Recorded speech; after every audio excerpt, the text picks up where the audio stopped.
गलाघाट जिल्लानि जानो गोनां आबसुनि 56थि थान्दै जखन्थाइनि लाहार फाहारा सोलिगासिनो दं।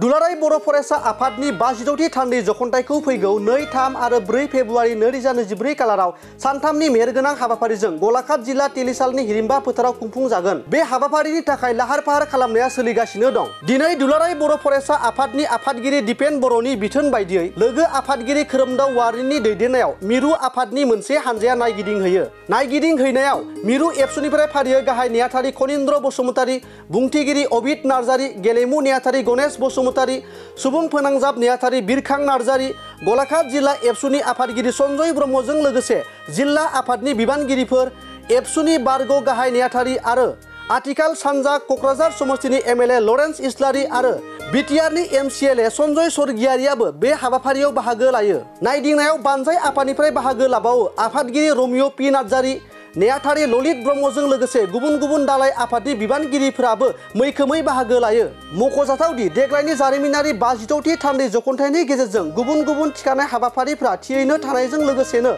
बर' हिन्जावसाफोरखौबो फारफ्रोमबो बिथिङावनो साखा फारा खालामथारनो थांखिजों देग्लाय हिन्जावसाफोरनि थाखायबो माराथन खारनाय बादायलायनाय होनोबो थि खालामदों होननानै फोरमायो। दुलाराय बर' फरायसा आफादनि 16थि जे बोसोरारि जखन्थाइ जथुमा बे गलाघाट जिल्लानि बे सिसुपानियाव जानो थांगासिनो दङ। आङो दिनै बेवहाय दुलाराय बर' फरायसा आफादनि बारग' सासे बिबानगिरिजों लोगोसेयैनो दिनै बावहाय खौरां लानो फैदों आरो लोगोआव जोंनि मानगोनां बिटिआरनि चिफ मानगोनां प्रमद बर' बिथाङा आंजों लोगोसे बिटिसिनि एमसिएलए सन्जय स्वर्गियारि बिथांखौबो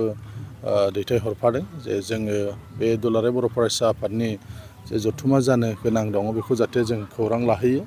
आरो बेबायदिनो जों दहाय फुङाव फैनानै गासैखौबो जों नायदिंदों। अलमस्ट कमप्लिट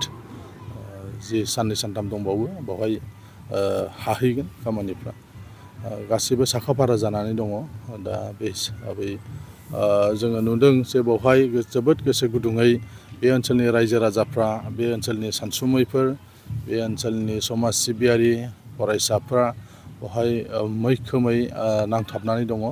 हाबाफारिखौ मोजाङै मोजां जाफुंसार होनायनि थाखाय। आं मिजिंथिदों जे दुलाराय बर' फरायसा आफादनि जे 56थि जे बोसोरारि जखन्थाइ बे हाबाफारिया मोजाङै मोजां खुंफुंजागोन आरो दुलाराय बर' फरायसा आफादनि जे थान्दै मेल बे थान्दै मेलाव गोबां आयदाफोरखौ लानानै सावरायनाय जागोन जि सावरायनायफ्रा उननि समाव माहारिखौ दानायाव मोनसे लामा होगोन, मोनसे रादाब दैथायनो हागोन। समाजाव आथिखालाव गोबां जेंना जेंसिफोर दङ। जोंनि लाइमोनफ्रा दिनै फेग्रा मुवा बाहायनायाव बारानिख्रुइ बारा जालांगासिनो दङ। बेफोरखौ होबथानो थाखाय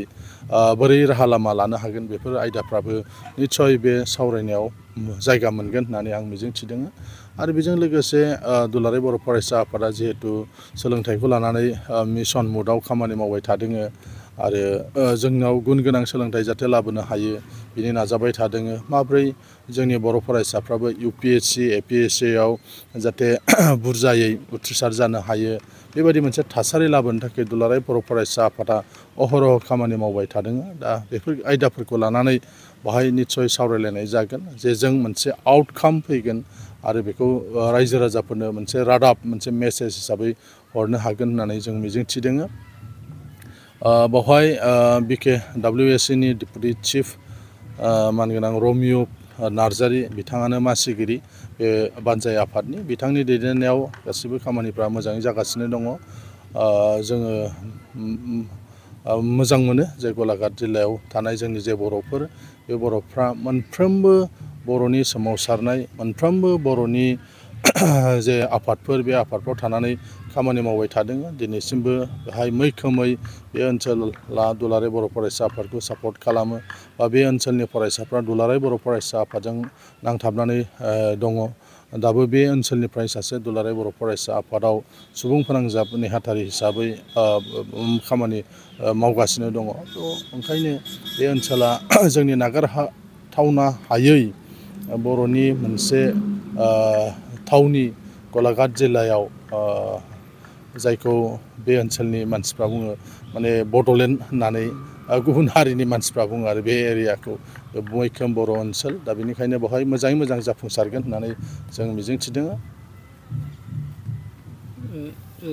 जेरावनाखि बेवहाय आसामनि गिबि मन्थ्रि फैगोन आरो बिटिआरनि मानगोनां गाहाय सिफआ फैगोन बिनि थाग थियारिखौ लानानै नोंथाङा मा फोरमायगोन बे समाव गुबुन गुबुन आलासिफोरजों लोगोसे मानगोनां आसामनि गिबि मन्थ्रि डक्टर हिमन्त बिश्व शर्मा बिथाङाबो फैगोन आरो केबिनेट मिनिस्टारफोर जोंहा फैगोन इउजि ब्रह्म फैगोन आरो जायगानि जिथु केबिनेट मिनिस्टार अजन्ता नेउग बिथाङाबो फैगोन अशक सिंगाल फैगोन आरो बेजों लोगोसे जोंनि बिटिआरनि चिफ जोंनि दुलाराय बर' फरायसा आफादनि बारग' आफादगिरि आरो बेजों लोगोसे गोबां जोंनि बर'नि एमएलएफोर जोंनि बर'नि मोननै काउन्सिलनि इएमफोर गोबां बयबो बेयाव बाहागो लाफैगोन गासैबो थामथियारि मानगोनां गिबि मन्थ्रिया फैयोबा बावहाय नाजावनो थाखाय बानजाय आफादा साखाफारा जानानै दङ दुलाराय बर' फरायसा आफादाबो बे गासैबो बिथिंखौ नोजोर होदों जे गेदेमा आलासिफोर फैयोबा बोरै जों नाजावनो बा बाहा दोननो बाहा थागोन गासैबो आयदाफोरखौ जों मिजिंथियो बे ओनसोलाव फैयोबा बे ओनसोलनि अभाब अभिजुगफ्रा नि सायाव मानगोनां आसामनि गिबि मन्थ्रि बिथाङा बुंलांगोन मानोना बेवहाय माखासे जेंनाफोर दङ फरायसालि सरकारि जानांगौनि जेंनाफोर दङ हान्था मेलानि माखासे जेंनाफोर दङ बेफोर गासैबो बाथ्राफोरखौ लानानै निस्सय मानगोनां आसामनि गिबि मन्थ्रिया बाथ्रा बुंलांगोन होननानै जोङो मिजिंथियो गलाघाट जिल्लानि बे तेलिसालाव दुलाराय बर' फरायसा आफादनि 52थि थान्दै जख'न्थाइखौ खुंफुंनो थांखि लानाय बायदि खुंफुं आफाद बेवहाय जेरै दानानै लानाय जादोंमोन जे खुंफुं आफादनि मासिगिरि महरै बर' कसारि वेलफेयार काउन्सिलनिनो डेपुटि चिफ रमिय' कुमार नार्जारि आरो बिथांमोननि गाहाय लेंथुमगिरि ललित माने ब्रह्म बिथांमोननि दैदेननायजों जे जोंनि थान्दै जख'न्थाइनि जे जाफुंनो थांबाय थानाय जे सावगारि बेखौ जोङो दिनै नायगिदिंफैनानै जोङो दिनै नुनो मोन्दों दिनै बे बुब्लियाव जोङो दुलाराय बर' फरायसा आफादनिफ्राय जोङो लोगो आफादगिरि फारि खोरोमदाव औवारि बुंथिगिरि अबित नार्जारि आरो जोंनि माखासे टिम बेवहाय जोङो नायगिदिंनो फैदों आरो बे जोंनि थान्दै जख'न्थाइनि लाहार फाहार आरो बेनि जाफुंनायनि थाखाय माखासे खौरां लाफैनो थाखाय दिनै दुलाराय बर' फरायसा आफादनि बारग' माने गाहाय नेहाथारि आथिखालनि माने सानजा क'क्राझार बियाबनि एमएलए मानव गेदेर लरेन्स इस्लारि बिथाङाबो दिनै नायगिदिंनो दिनै बेवहाय सफैदों लोगोसेयै एमसिएलए मानगोनां बारग' एनडिपि दैदेनगिरि सन्जय स्वर्गियारि मानगोनां बिथाङाबो दिनै नायगिदिंनो थाखाय बे तेलिसाल बे जे जायगायाव माने कनफारेन्सआ जागोन कनभेनसना जागोन बेवहाय माने दिनै दावबायफैदों दा जोङो दिनै माने डेलिगेट माने थाग्रा थावनि लानानै दिनै जोंनि मेन पेन्डेल मेन डायास जागोन बा जे जायगायाव जोङो फ्लेग हस्टिं खालामगोन जे जायगायाव जों मार्टायार खालामगोन जेराव जोंनि एक्जिबिसन जागोन बा जेराव जोंनि कालचारेल कम्पिटिसन जागोन बा जेराव जोंनि स्पर्ट्स एक्टिभिटि जागोन बे फारफ्रोमबो बिथिंखौ जोङो दिनै माने जोङो गासिबखौबो जोङो नायगिदिंजोबनानै जोङो राफोदै दिनै बानजाय आफादा आरो बानजाय आफादनि साब कमिटिनि दैदेनगिरि बिबानगिरि बिथांमोना रायजो राजानि मददजों जथेस्थ' खस्थ' खालामबाय थादों आरो दासिमाव माने 70-80% बेबायदि जे खामानिनि प्रग्रेस जानाय जोङो बेखौ नुनो मोन्दों नैबे जोंनि आखायाव दाबो जिहेतु कनफारेन्सआ जोंना 2-3 आरो 4 फेब्रुवारियाव जागोन माने 10 दिन माने समय दङ बे 10 दिन समायाव जथेस्थ' बिथांमोना खामानि मावबावनो हागोन बिनि गेजेरजों गासै आबुं माने महर आरो आबुं मोनसे लाहार फाहार बेखौ जोङो नुनो मोनगोन जोङो बेखौ जोङो मिजिं खालामदों लोगोसे जोङो जे मार्च फार्स्ट जे माने हानजानि जे मोनसे लाहार फाहार बा प्रिपारेसन खालामनाय बेखौबो जोङो दिनै नायनाय जादों बे जथुम्माया रायजो राजानि मोनसे अनसायनायनि गेजेरजों सारा आसामनि बा गासै बर' माहारिनि अनसायनायनि गेजेरजों बे जथुम्माया मोजाङै मोजां जाफुंगोन होननानै जोङो मिजिंथिदों आरो बे जथुम्मानि गेजेरजों फैबाय थानाय समाव बर' हारिखौ गेरेमसा हारि गायसननांगौनि थाखाय एबसुनि मोन्थोर जे रैखाथि थामोन्था आरो खौसेथि दावगाथाय बे बाथ्राफोरखौ लानानै जोङो गोख्रोङै बे जथुम्मानि गेजेरजों बर' हारिनि खामानि मावलांनो थाखाय जोङो थांखि लानो हागोन जोङो बेखौ मिजिंथिदों दा बेखायनो बयनिबो अनसायनाय आरो बयनिबो मदद आरो बयनिबो हेफाजाबनि गेजेरजों बे जथुम्माखौ जोङो जाफुंहोनो थाखाय जोङो दिनै हागोन जोंहा बेखौ मिजिंथिदों दा दिनैनि जे जोंनि दावबायफैनायनि जिखिनि मोनसे फोरमायनाय लोगोसे रायजो राजाफोरखौ जे बे जथुम्माखौ मदद खालामनो खावलायनाय जि बाथ्रा नोंथांमोननि मेडियानि गेजेरजों आं बेखिनि बाथ्राखौ खावलायहरो गोजोन्थों बे समाव मोनसे खोथाखौ आं सोंनो नाजादों माने गुबुन गुबुन हारियानो जा बा भारतआवनो जोङो एबसुआ मोनसे डिसिप्लिन आरो मोनसे माने समायना मोनसे थासारि मोनसे सोरजियो जेरावनाखि एबसुनि कनफारेन्सआव मोनसे डिसिप्लिन आरो मोनसे समायना माखासे नुथायखौ नुयो दा नैबे समाव फ्लेग हस्टिंआनो जा बा बेलेग थासारियानो जा माबायदि जागोन होननानै बे समाव नोंथाङा फोरमायगोन एबसुनि डिसिप्लिन होनोब्ला माने बे बाथ्राखौ जोङो जेब्लायबो गोसोखांनांगोन जे बर' हारियानो हारि हिसाबैनो माने मोनसे डिसिप्लिन बियो मोनसे हारि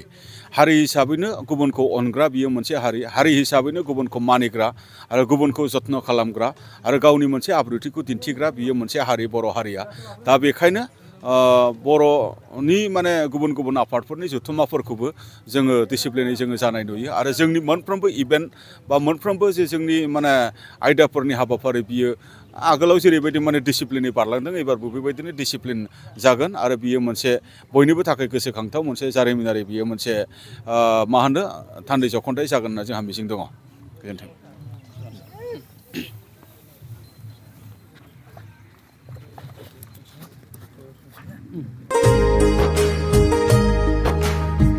मोनसे गोजोनथाव खौरां थुनलाइ मोजां मोनग्रा रायजो राजाफोरनि थाखाय मोनसे गोजोनथाव खौरां थांनाय बोसोरफोराव खुंफुंबोनाय बायदिनो बिटिआर सरकारनि दैदेननायाव बे 2024 मायथाइयावबो गोजोन आरो खौसेथिखौ सिगाङाव दोननानै थामथि क'क्राझार थुनलाइयारि फोरबो एबा क'क्राझार लिटारेरि फोरबो खुंफुंनो साखाफारा जादों 2024 मायथाइनि जानुवारि दाननि 27, 28 आरो 29 जानुवारिसिम सानथामनि मेहेरगोनां हाबाफारिजों गोजोननि नोगोर क'क्राझारनि बड'फा कालचारेल कमप्लेक्सआव थामथि क'क्राझार थुनलाइयारि फोरबोखौ खुंफुंनो साखाफारा जादों बे फोरबोनि गाहाय थांखियानो जादों बर' राव थुनलाइखौ बुहुमाव सिनायथि होनायजों लोगोसे बे फोरबोआव गुबुन गुबुन हादरनि गुबुन गुबुन हारिनि थुनलाइ लिरगिरिफोरनि रोंगौथिखौ फोरमायलायनाय बेनिखायनो गासै रायजो राजाफोरखौ लोगोसे गोसो गुदुं थुनलाइ लिरगिरिफोरखौ बाहागो लाफैनो थाखाय बानजाय आफादा खावलायहरदों सोरजिलु गोसोखौ रंजाहोनो हारिनि राव थुनलाइ जौगाहोनो सोरजिलु गोसोखौ रंजाहोनो गायसननो हारि